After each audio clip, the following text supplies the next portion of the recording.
Hello and welcome to the video, and this is the RC we will be looking at today. It's another eBay find, and it's a WPL C14 body set and wheels on a fully upgraded MN chassis. The body has been slightly adapted to go on this chassis because it's not a direct fit. The original mounting brackets that were here have been cut off and replaced by these plastic ones which are screwed in from underneath.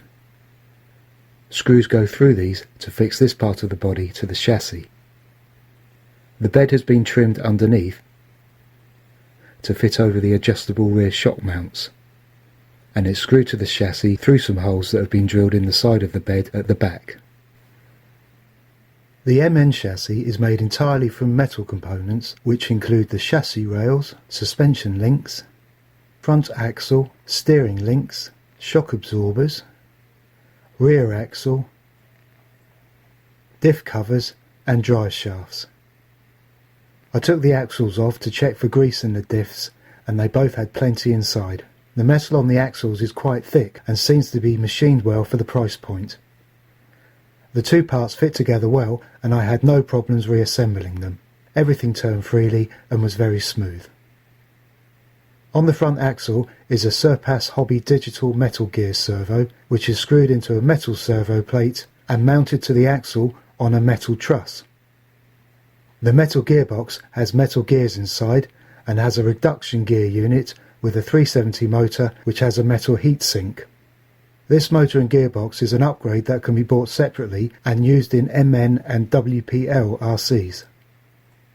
The two chassis rails are joined together with this gearbox and two large metal plates, one at the rear and one at the front. The ESC sits on the front plate and the on-off switch is screwed into a recess which has been milled out at the front.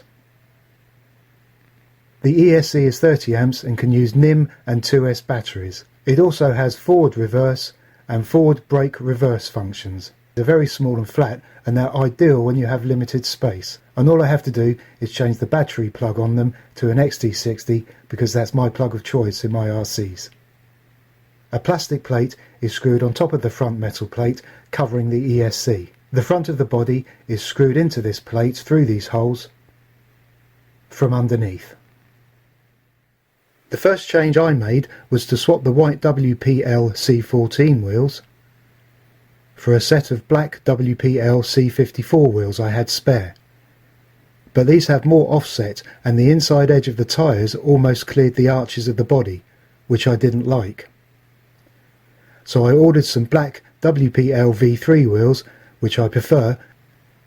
I also ordered a set of WPL V1 soft rubber tyres to replace the harder WPL C14 ready-to-run tyres that came with the RC. The other change I've made is to remove the spare wheel and the bracket from the rear bed, because personally I just don't like the way it's perched on top. To do this, you remove the screw in the centre of the wheel and pull it off the bracket.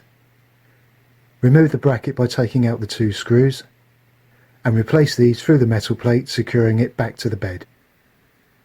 Now, because the bumper on my C14 is the same as the one on my C24-1, I decided to change the front end to this, which is the C24, which has the silver bumper and the spoiler underneath the grille.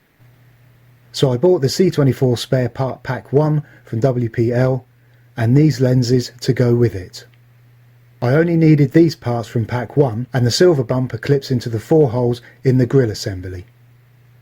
I screwed the grille to the cab, and then I had to trim the brackets on the back of the grille so they'd fit in place over the fixing holes on the MN chassis. Now it's changed from this to this. The battery goes inside this hinge box and sits under the interior of the cab. I wanted to put my radio receiver in there too, as it's a place I could remove it from easily when needed because I share it with other RCs. But it was a very tight fit with my 2S LiPo and I couldn't shut the lid properly, so adjustments had to be made. This is the C14's rear bed, and this part of it is over the gearbox. This is where the battery sits. But because the gearbox in the C14 ready-to-run version sits high in the WPL chassis, this raised part is there to accommodate it. The gearbox in the MN chassis sits lower and doesn't need this. So I cut it out, enabling my battery to sit lower and providing more room for my receiver. I left this front edge as a barrier so the battery wouldn't slide forward. and I also cut away these to provide even more room. Now the battery fits inside comfortably with the receiver, and the lid shuts perfectly too. Once that was done, I put the softer V1 tyres on the new black V3 wheels. I put some WPL foams in the tyres as well.